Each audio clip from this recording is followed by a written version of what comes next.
হেট speech বা বিদ্বেষমূলক বক্তব্য নিয়ে সারা বিশ্ব বিচলিত। ফেসবুকে হেট স্পিচের কারণে অনেক সহিংসতা ঘটেছে বাংলাদেশে। কিছু মতলববাজ তাদের স্বার্থ হাসিলের জন্য এরকম বিদ্বেষমূলক বক্তব্য ছড়িয়ে থাকে।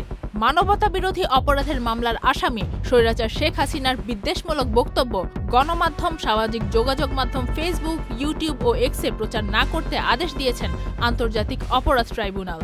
ইতিমধ্যে এসব মাধ্যমে প্রকাশিত বক্তব্য অতি দ্রুত সরাতেও বলা হয়েছে বিটিআরসিকে। বাংলাদেশ সরকারের যথাযথ কর্তৃপক্ষকে অতি দ্রুত এই আদেশ বাস্তবায়ন করতে বলা হয়েছে বলে সাংবাদিকদের জানিয়েছেন আন্তর্জাতিক অপরাধ ট্রাইব্যুনালের প্রসিকিউটর গাজী মনোয়ার হুসাইন।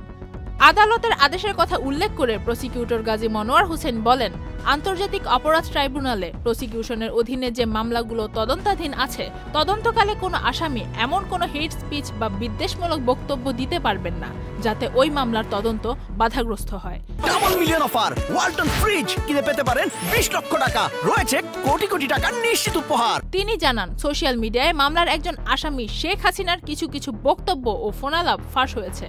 সেখানে শেখ হাসিনা বলেছেন 227টি মামলা হয়েছে তার বিরুদ্ধে, অতএব তিনি 227 জনকে হত্যার লাইসেন্স পেয়ে গেছেন। বিদ্বেষমূলক বক্তব্য দেওয়ার বিষয়টি ফৌজদারি অপরাধ, যা সারা পৃথিবীতে সব আইনে সব জায়গায় একটি ক্রিমিনাল অফেন্স। গাজী মনোয়ার হোসেন আরও বলেন, তারা আবেদনটি করেছিলেন একজন আসামির হেট স্পিচের বিষয়ে, তিনি হলেন শেখ হাসিনা। কারণ এখন পর্যন্ত শুধু ওনার হেট স্পিচগুলো তাদের কাছে আছে, যেগুলোর প্রমাণ পেয়েছে। এগুলো তদন্তকে বাধাগ্রস্ত করে। শুধু হেট স্পিচ বন্ধের আদেশ দিয়েছেন ট্রাইব্যুনাল। এর বাইরে যদি কোনো সাধারণ বক্তব্য থাকে শেখ হাসিনার, সেটি সম্প্রচার করা যাবে। গণ অভ্যুত্থানের মুখে গত 5 আগস্ট শেখ হাসিনা দেশ ছেড়ে ভারতে আশ্রয় নেন।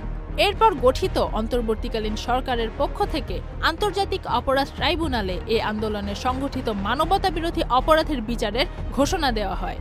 ইতিমধ্যে পলাতক শেখ হাসিনা সহ তার সরকারের বেশ কয়েকজন মন্ত্রী ও দলের নেতার বিরুদ্ধে ট্রাইব্যুনালের প্রসিকিউশনে হত্যার অভিযোগ জমা পড়েছে। Faria Ahmed, channel I.